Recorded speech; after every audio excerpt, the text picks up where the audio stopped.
Raphaël Guillotier, oui. Michel Viorca voudra dire... Non, moi je crois qu'effectivement, il s'est passé quelque chose. Et je ne crois pas qu'il se soit passé quelque chose. Ça date pas en réalité, me semble-t-il, de l'acte horrible, des actes même horribles de Mohamed Merah. C'est quelque chose qui était déjà tendu, à mon sens, par un système, justement, ce que j'appelle le mythe de l'islamisation. Ce qu'on voit, et je vais essayer de m'expliquer. C'est-à-dire, depuis le milieu des années 2000, on a cette espèce de croyance, de fantasme, qui se déploie dans l'opinion publique. On a des sondages qui montrent ça très clairement, selon lesquels il y aurait une sorte de débordement dans l'ensemble de l'Europe. Ce n'est pas un problème franco-français. Les Hollandais éprouvent la même chose, les Allemands éprouvent la même chose, les Britanniques aussi éprouvent la même chose, qu'il y aurait d'une part une sorte de déferlement quantitatif des musulmans sur l'Europe, avec des chiffres, parfois qui viennent un peu de nulle part, interprétés de façon fallacieuse. Et deuxièmement, un aspect qualitatif de ce mythe, c'est-à-dire qu'il y aurait une intention commune, une intention unifiée des musulmans de s'emparer de la culture européenne, de s'emparer de l'identité européenne. Et on le voit on voit ce glissement dans le vocabulaire quand on parle d'occupation. On parle d'occupation du territoire. Lorsqu'il y a effectivement, c'est vrai, un certain nombre de musulmans, le vendredi, 4 rues, en gros, en France, qui prient dans la rue, à peu près 4 rues. Lorsqu'on interroge les Français, ils sont persuadés qu'il y a 186 rues, en moyenne, qui sont entièrement bloquées pendant beaucoup plus d'1 heure. Donc ce que je voudrais dire, c'est qu'est en train de s'installer, depuis le milieu des années 2000, une sorte de théâtre délétère, de théâtre morbide, où il y a 4 acteurs principaux qui jouent des rôles avec une plus ou moins grande intensité. Il y a le premier rôle, c'est le rôle du héros qui lutte en solitaire contre l'islamisation, qui peut être journaliste, qui peut être éditorialiste, qui peut être aussi l'homme de la rue. Et à un moment ou à un autre, lorsque c'est un éditorialiste qui écrit selon ses convictions, bon, ça ne pose pas de problème. Mais parfois, il y a quelqu'un qui va passer à l'acte. C'est par exemple Anders Breivik en Norvège. Et il passe à l'acte et il va tuer 77 personnes sous prétexte que ce sont des gauchistes multiculturalistes qui font le jeu de l'islam. Deuxième type d'acteur sur cette scène, c'est la scène du peuple trompé. Les deux sont en général alliés, le héros et le peuple trompé, on vous trompe. Troisième acteur, c'est le traître multiculturaliste gauchiste. Et puis quatrième acteur, le quatrième acteur, ça a été à un moment donné le musulman tout court, au milieu des années 2000. Après, c'est devenu, on s'est dit, on est allé un peu loin, c'est devenu l'islamiste. Aujourd'hui, c'est le salafiste. Alors, ce qu'il faut dire, c'est que l'image du salafiste, c'est devenu le nouveau mot valise dans les médias. Salafisme. Alors qu'il y a une multitude de salafismes.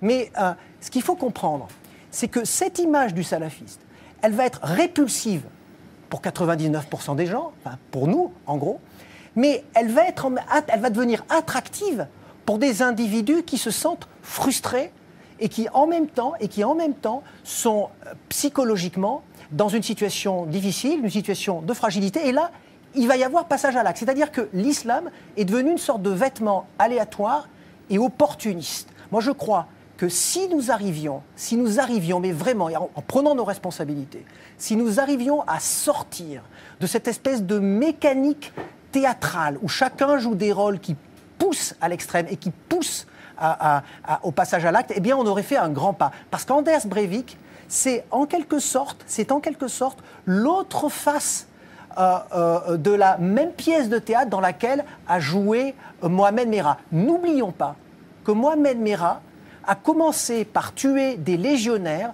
Pourquoi ? Parce que les légionnaires symbolisaient sa frustration, parce qu'il avait voulu entrer dans la Légion et qu'on l'avait refusé. Du coup, il a tué des légionnaires et au passage, il a tué 2 musulmans. La question est, pourquoi est-ce qu'aujourd'hui, l'image des juifs ou du juif chez ces individus est devenue l'image de l'ennemi à battre comme le légionnaire, etc. C'est cette question qu'il faut se poser. Moi, je crois qu'il faut avoir une analyse clinique en essayant même si c'est horrible, effectivement, essayant de comprendre ce qui se passe cliniquement pour pouvoir avoir les bonnes réactions. Ne croyez pas que ça rejoint le sujet qu'on va traiter tout à l'heure, c'est la presse, c'est-à-dire l'image qu'on donne justement à travers les médias.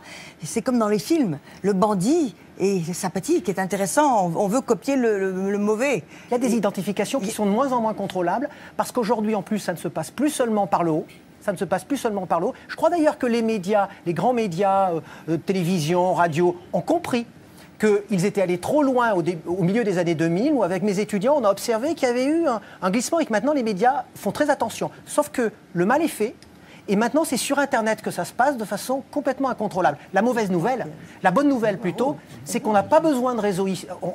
Les réseaux islamistes sont des réseaux qui ont de moins en moins de prégnance. Mais la mauvaise nouvelle, c'est qu'on n'a plus besoin de réseaux islamistes pour le passage à l'acte. On l'a vu, aujourd'hui on parle même de cellules, c'est-à-dire d'individus qui du jour au lendemain s'improvisent islamistes pour justifier leur passage à l'acte. Michel Biourquet, vous voulez ajouter quelque chose? Oui, il y a quand même une nouveauté, me semble-t-il, fondamentale.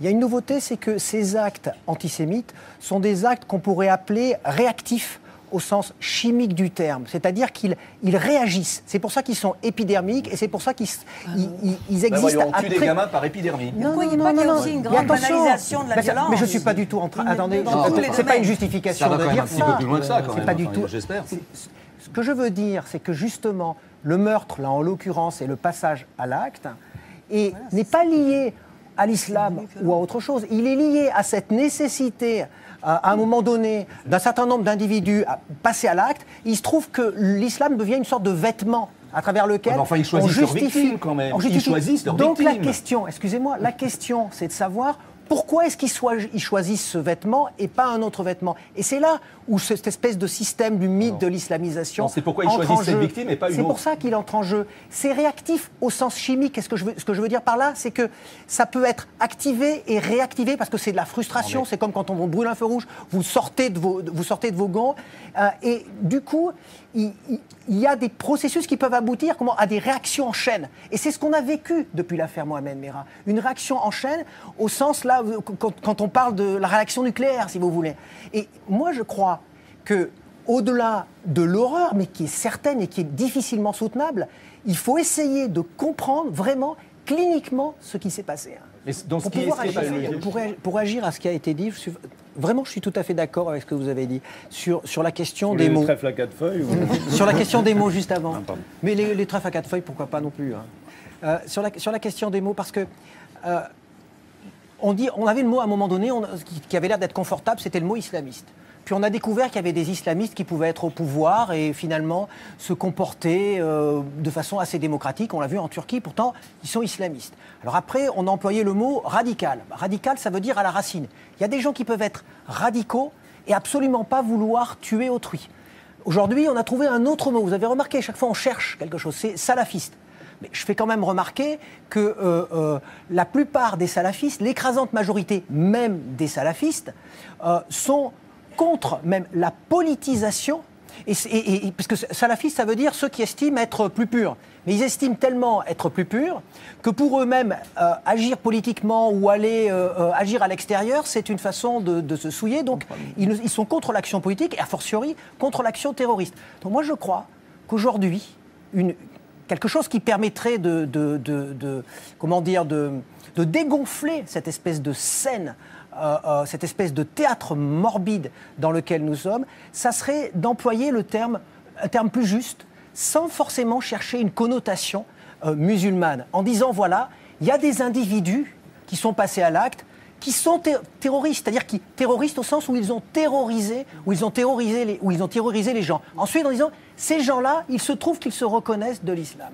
Voilà. Je pense que ça serait intéressant de replacer le débat de ce côté-là. Parce que la légitimité qu'on leur confère si facilement... C'est une petite chose, parce que puisqu'on est sur la question des causes, moi je crois qu'il faut... On est un peu trop franco-français, il me semble, ici. Parce que le problème aujourd'hui, il est européen. Regardons. Mais il y a une spécificité européenne actuellement, parce que l'Europe a perdu sa prééminence. Pendant le XXe siècle, elle a perdu une partie de sa prééminence économique, militaire, etc. Et depuis 2003, premier conflit irakien, elle a perdu sa prééminence symbolique. Et on a vu à la suite de ça quoi? Des débats sur l'identité, pas seulement en France. En France, il y a eu le débat sur l'identité nationale. Ça a eu lieu aussi en Hollande, ça a eu lieu en Allemagne, ça a eu lieu au Royaume-Uni. C'est-à-dire que les Européens ne savent plus ce qu'ils sont. Et donc, ils cherchent aussi un intégrateur négatif. Et il se trouve que le musulman est aussi devenu cet intégrateur négatif. Et c'est ça, c'est là le début de cette espèce de scène délétère.